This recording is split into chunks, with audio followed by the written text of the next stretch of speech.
Hi everyone, it's Anne at Martin House Flowers. So yesterday I decided to continue my fall cleanup in the garden, and I decided to call this Bittersweet because it was bittersweet. There's the sweet. Look at that pot of seeded snapdragons that I put in just a few extra plugs from my seedlings, and they're still growing, they're still blooming. So I finally attacked my peonies that you saw I took down. I did cut back Kiss Me Kate, and I'll show you a better picture of that. Since this rose was quite healthy, I decided to just cut back the horizontal branches above the trellis that were going east and west. And I took the leaves at the bottom down that had any black spot. And then looking across the pathway there, Distant Drums was cut back a little bit, and Earth Angel. I've cut back the back and the right hand branches, but this long cane, this branch, still has 3 blooms, and the middle one is starting to open up, and as soon as it does, I will cut that back and put it in a vase. So in terms of sweet, I am so happy to have finally cut back these Stelladora daylilies because, as I mentioned previously, I plan to replace those with a couple roses. I might keep a couple in the back just for color. That pot there with snapdragons, I pulled all of the snapdragons out of there because they weren't blooming any longer. And in the south bed here, our really beautiful birch tree has finished shedding its leaves. And of course, the reliable rose, Tchaikovsky, still has some blooms on there ready to bud out. And I finally attacked these urns, took out the morning glories. But look at that new bloom. There's another new bloom on my endless summer hydrangeas on the east side of the garden. The blooms are looking so pretty. I think I might save a couple, we'll see, but there are so many new buds coming for next summer. And I was taking a look here to see if I had removed that sad rose that was eaten. I don't know if it's too soon, but I decided to decorate the greenhouse. It was looking really dismal outside, and I was watching a few YouTube videos where they were decorating for Christmas, so I got the bug. I'm not going to do the house yet. I've been told it's too early. We usually wait till the day after Thanksgiving to go cut our tree down. But since I spent a lot of time in here and it was relatively easy to do, I just got some ribbon that I had in the drawer, tied some ribbon, picked up this tree at Hobby Lobby. Originally I thought everything in here should be real. I should get another tree. But then you have the dilemma of having to replant it. And we're running out of space. And those trees over there, we're hoping, those Norway spruces, we're hoping to plant those in the garden later today. So let me know what you think. Is it too early? I went with a, what would you call this? Vintage, nostalgic look.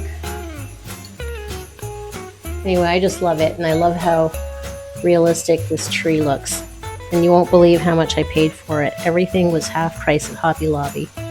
This tree was regular $33, $32.99, and I got it for $16. And I just put some ribbon in my little greenhouse. My geraniums are doing great. Put some ribbon around my 2 pots over here. And yes, I brought out some pillows. Switched out the bright orange fall pillows. Greg and I were just in here enjoying our coffee this morning, and all of a sudden the sun came out. And it's getting warm in here. And I checked the progress of my seedlings. Nothing has germinated yet on my chives.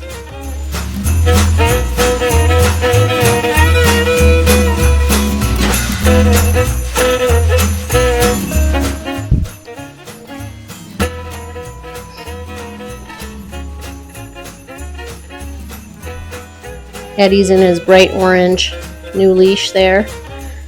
So he's still in his fall colors. Just thought I'd share.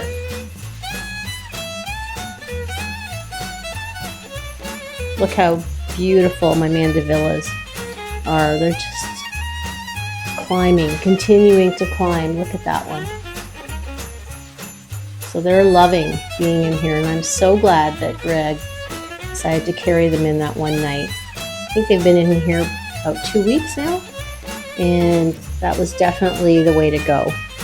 Carry the whole pots in. I'm getting a little bit of leaves falling off my topiary. Hoping it's okay. Monday is my fertilizing day. My baby tears are definitely dying. As I said before, I'm not great at houseplants. So I think I need a replacement plant for that. Something that trails over to be her hair. And my Swiss cheese is doing fine. And here are my blew my mind morning glories over here that haven't bloomed in a while, but they're still healthy, and I've fertilized them, so I'm going to continue tomorrow to fertilize and hoping that I get some blooms. I don't know, the first thing about growing these things, I've been cutting back anything that looks like it's dying, and it's probably the wrong thing to do on that house plant. My basil over here that I planted from seed last February.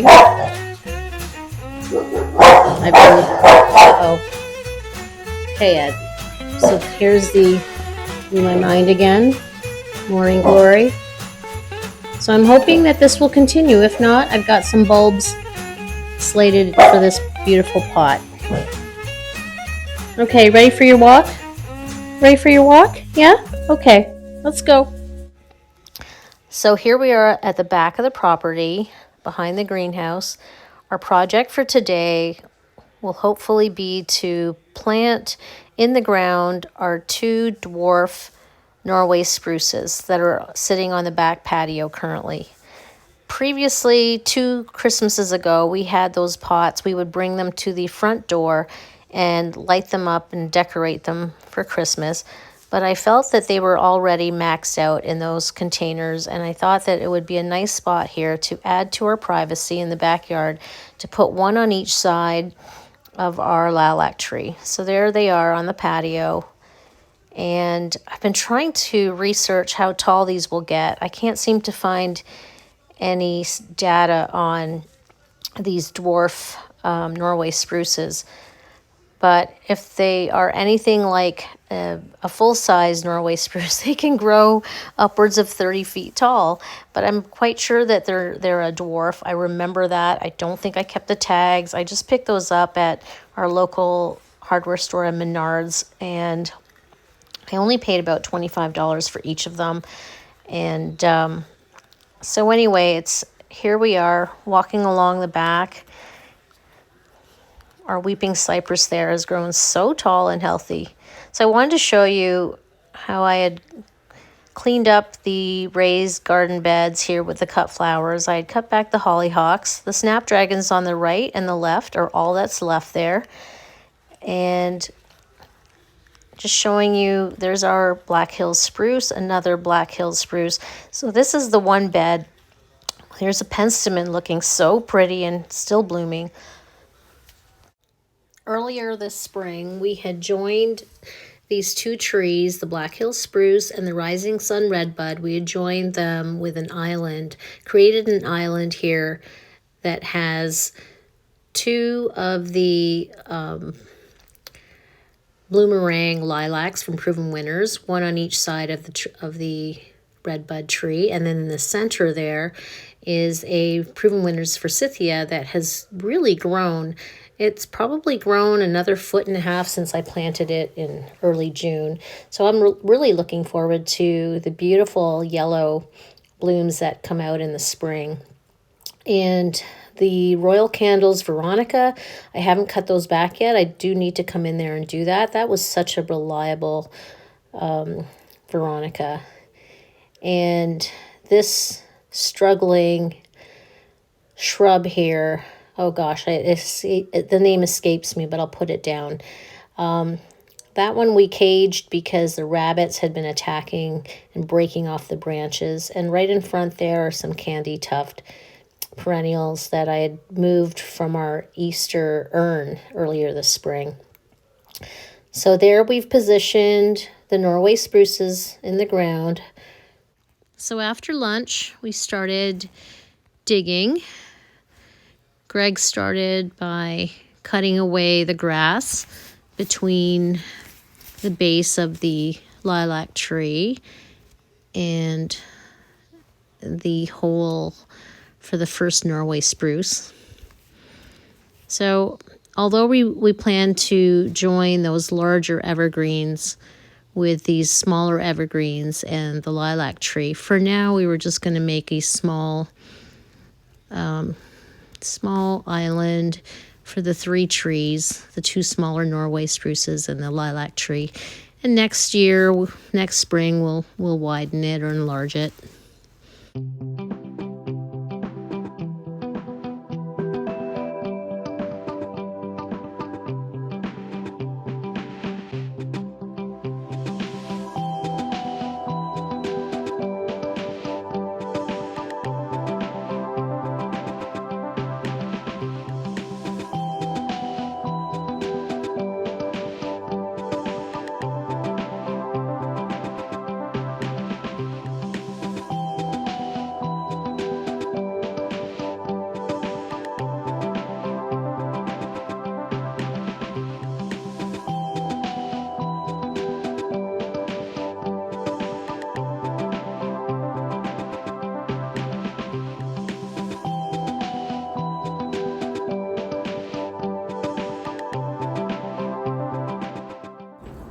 Since it was my idea to plant these trees, of course I had to help in digging the holes for the trees.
Join it to there, join that to here, join it to here, and there.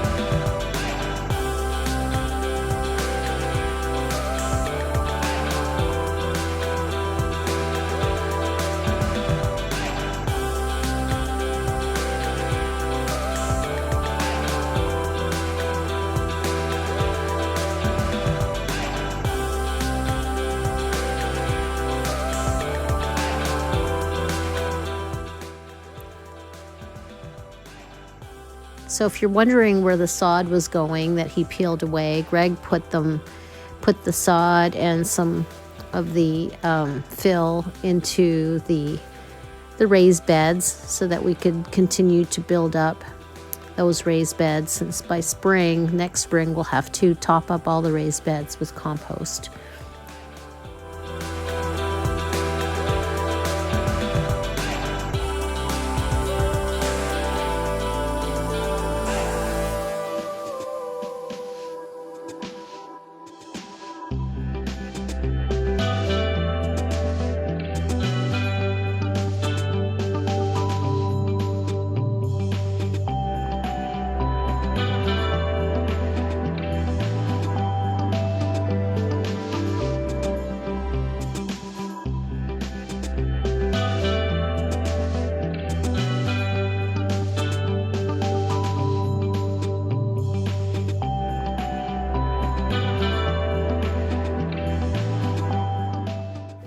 These dwarf spruce trees have been in their containers for about 2 years now, so I was happy to see that they weren't root bound at least.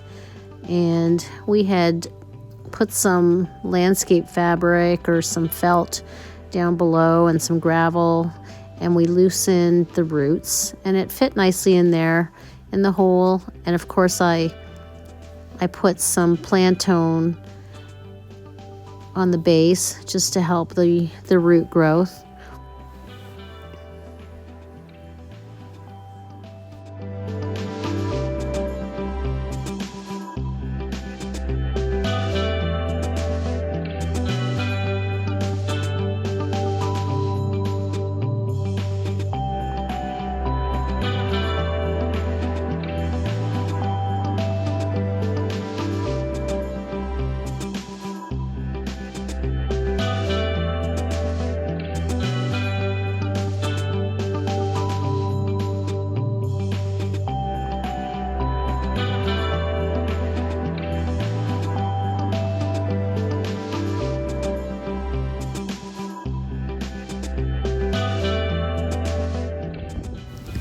After continuing to level the base of the tree, filling in with some of the topsoil, we finally planted both trees in the ground.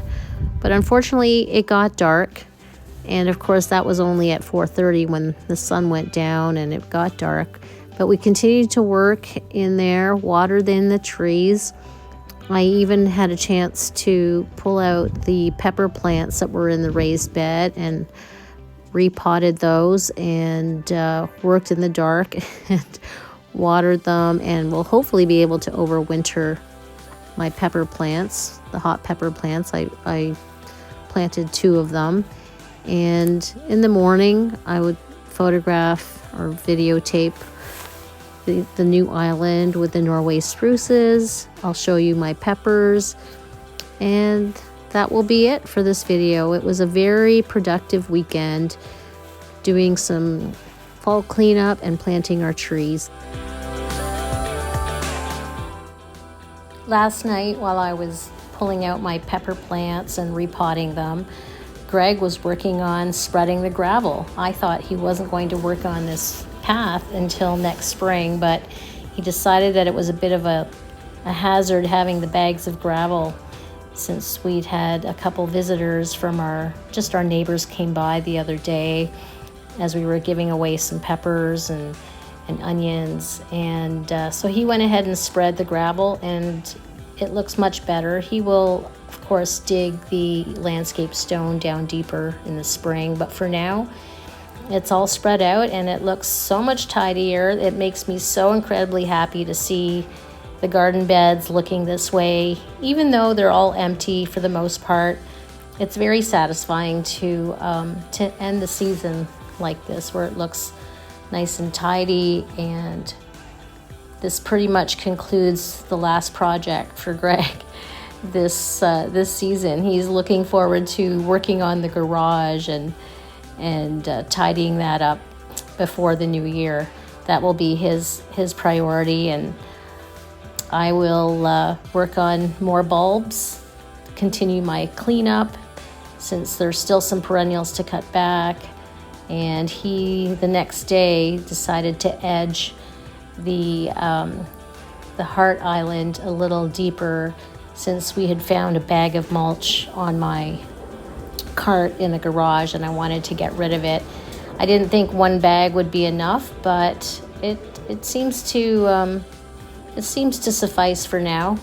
After he edged, and he does that so well. I wish I had the muscle to use this edger. I'm just not good at this tool. I have tried using it, but I'm so grateful that he did this. I didn't plan on him working on this today. It's Veterans Day today, but as I walked Eddie, we took a look at what he was doing, and I just love it. I love this little island. I know we're going to expand it next season, but for now we have our heart island, which we laugh about.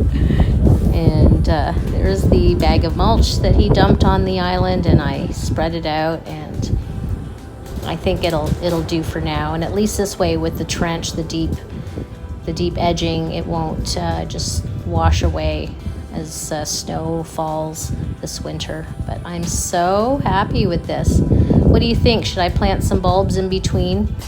I have some bulbs left over. I might go ahead and do that today. We'll see, because I do want to fill up that one container on the front. So thanks again for joining us.